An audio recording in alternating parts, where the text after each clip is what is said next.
Welcome to the InFLOW podcast. I'm your host, Michelle Bosch. In today's episode, we are going to be talking about the typical returns that you can expect from land investing as well as multifamily investing, especially larger apartment, syndications.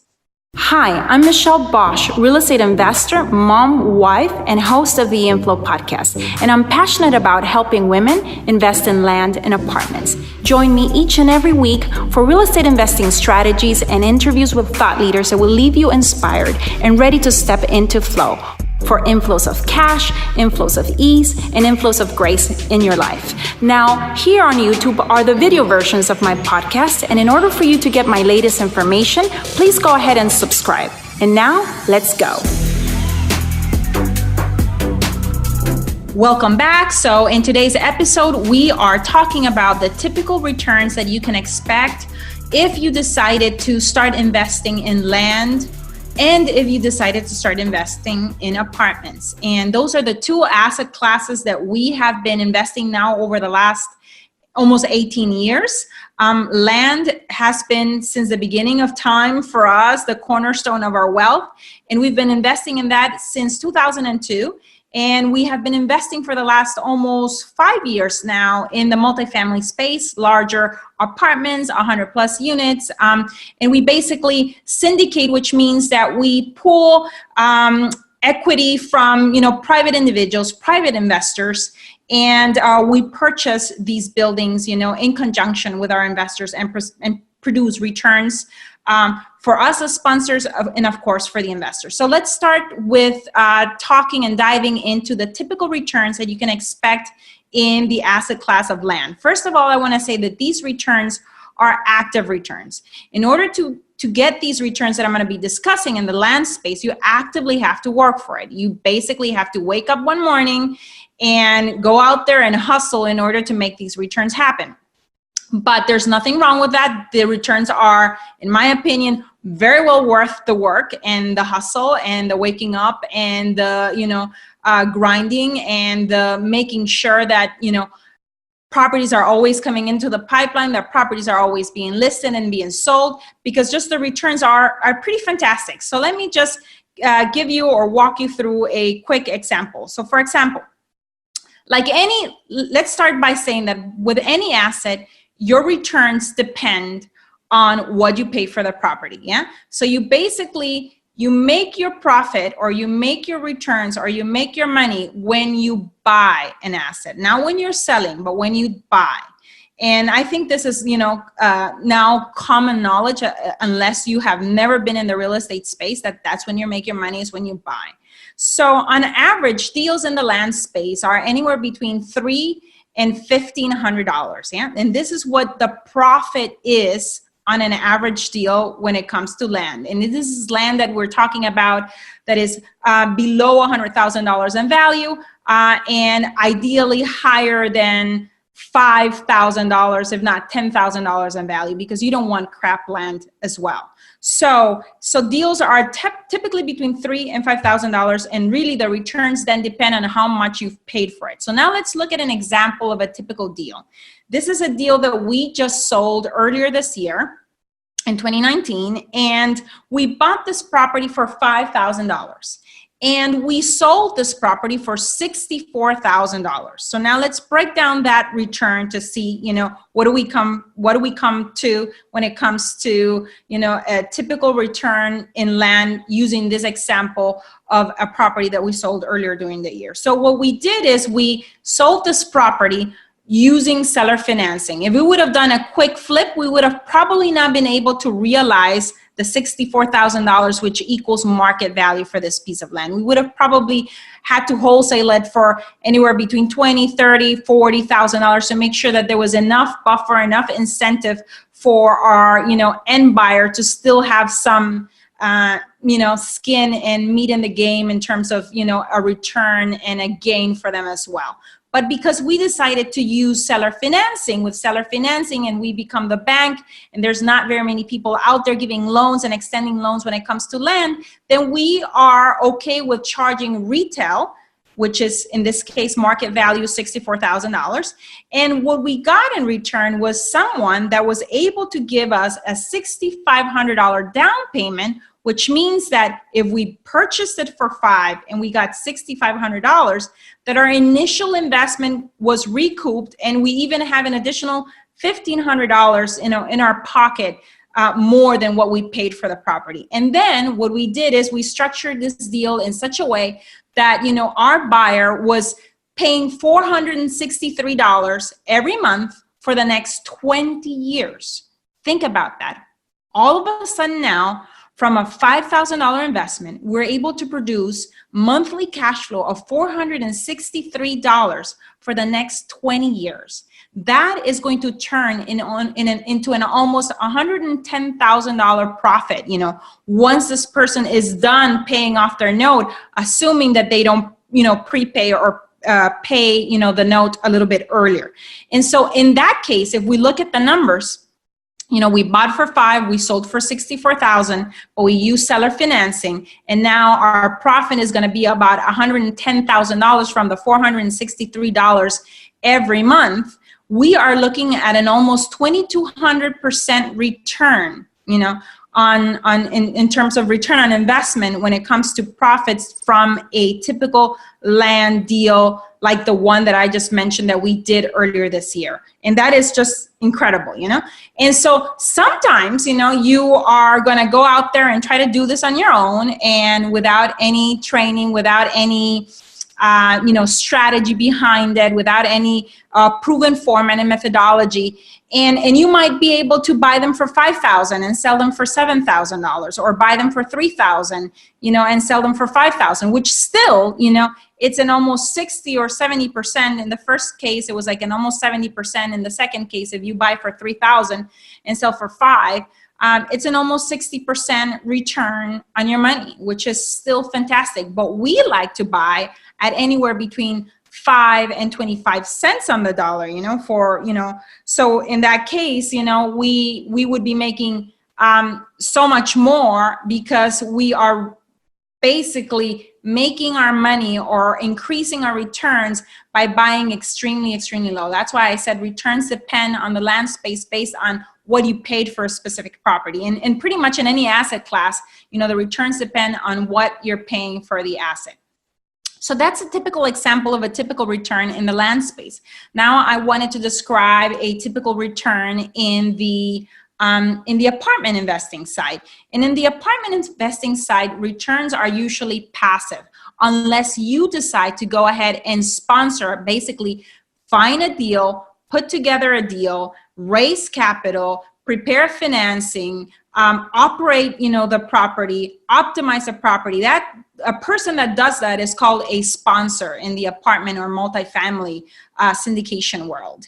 And that would be active investing. But if you decided to invest with someone that, has the expertise, that, that you trust to pretty much be amazing operators, incredibly metric centric, and able to optimize a property and produce returns for you, then you can also invest passively in these types of investments. And when you invest passively, we're talking here about annual returns on investment usually. And those oscillate anywhere between, I would say, 12% and 16 or even 18% if you find good deals. But good deals are harder to find. Everyone is, chasing multifamily. There's a lot of money chasing multifamily deals right now. And so I would say that the typical returns oscillate, to be really realistic between the 12 and 15%. And those are ballparks. And so let's take, for example, a 14%, which is a typical deal that we have right now, that we are closing in right now in December in Oklahoma City. And that's a market where we're working right now. We have already 147 units, and this second apartment building would be an additional 158 units. And so in that typical example, we have, modeled for our investors a return of 14%. And that 14% is really composed of two components. It's made up of two parts. The first part is a preferred return. And what is a preferred return? Our preferred return is a return that gets paid out to our equity investors before anyone else gets paid. Well, first, let me clarify. First, you pay for your debt because we're still having to take financing from a traditional lender. And you pay for debt, so you service debt, you service operations, and anything that needs to happen in order for the property to continue operating. And once that has been taken care of, the excess of cash flow, usually up to 6% is preferred, meaning that it's being paid to the investors first. If there's anything of that cash flow left over, then that would go to a sponsor. And it depends on the syndication, how, the person that you're investing with, the sponsor that you're investing with, has to structure that deal. But typically for us, we paid a 6 to 7% preferred, and that means that you get paid first. And if there's any excess cash, or cash flow, I should say, a month, then that would go to the sponsor. If there's none, it's because it was used to optimize the property, because there was an unexpected expense that needed to be taken care of, and so on and so forth. And so, so anything in excess of the 6%, would be used to pay for that, for any needs that the property has. But a 6% is preferred.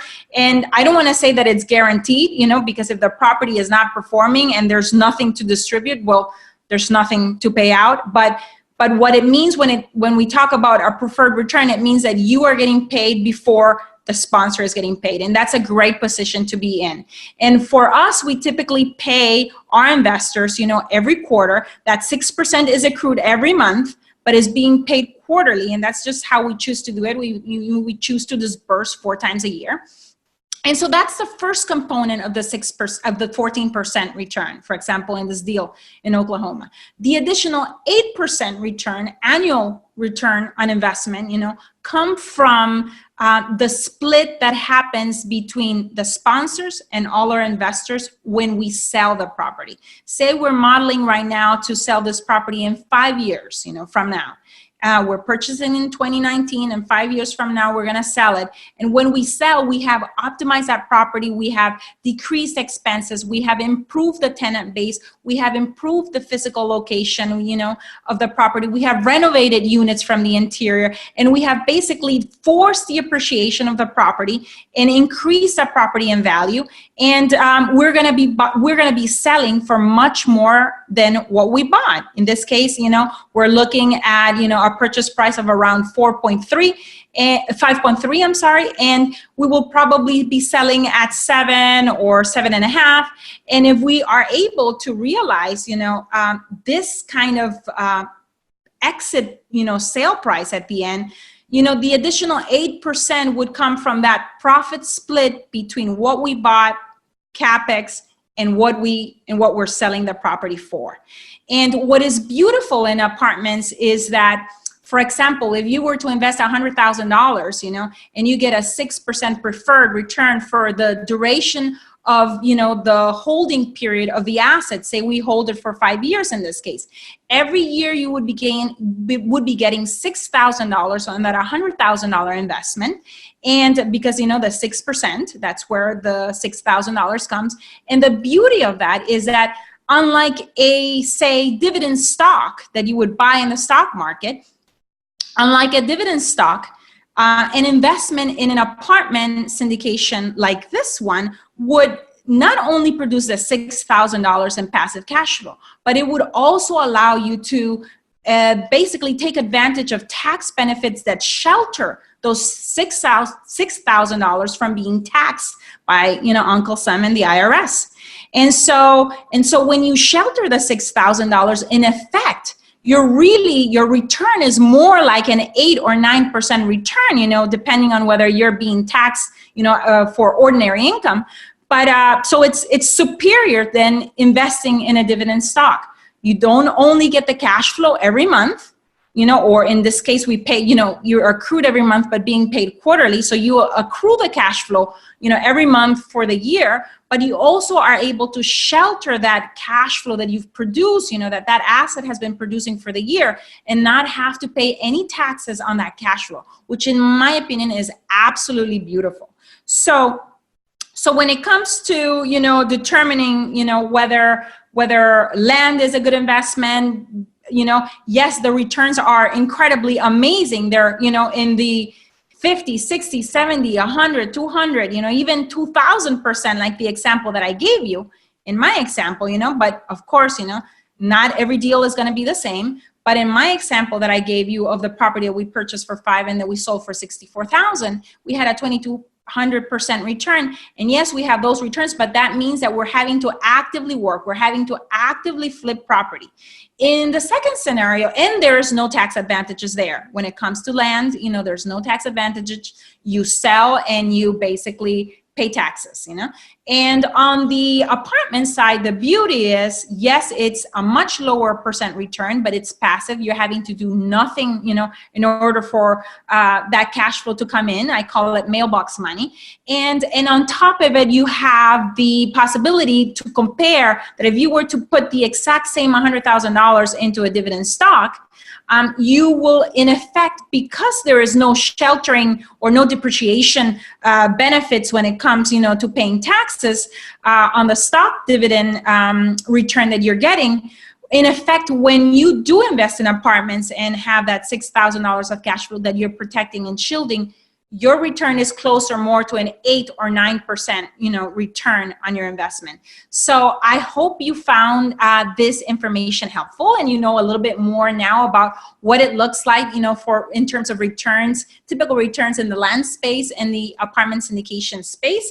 And if you like this episode and would like to share with someone that you care, with a woman that you're interested in getting her excited about real estate and excited about transitioning from being an earner or a business owner and much more into being an asset owner, so that your assets are the one that are actually paying for your lifestyle, please go ahead and share it. I'd greatly appreciate it. And also, if you enjoyed it, give me a 5-star review. Thank you so much. And until the next time. I hope this episode left you feeling inspired and ready to get inflows of cash, inflows of light, and inflows of faith in your life. I welcome your reviews on iTunes. Please leave me a review and help me create an amazing community of women in flow. Thank you, as always, for sharing your voice by going to michellebosch.com and joining the conversation about this show. And while you're there, grab a copy of my 10 Commandments to Living a Life in Flow. You can also follow me on Facebook at Michelle Bosch and on Instagram at Michelle Bosch Official. Thank you very much, and until the next one.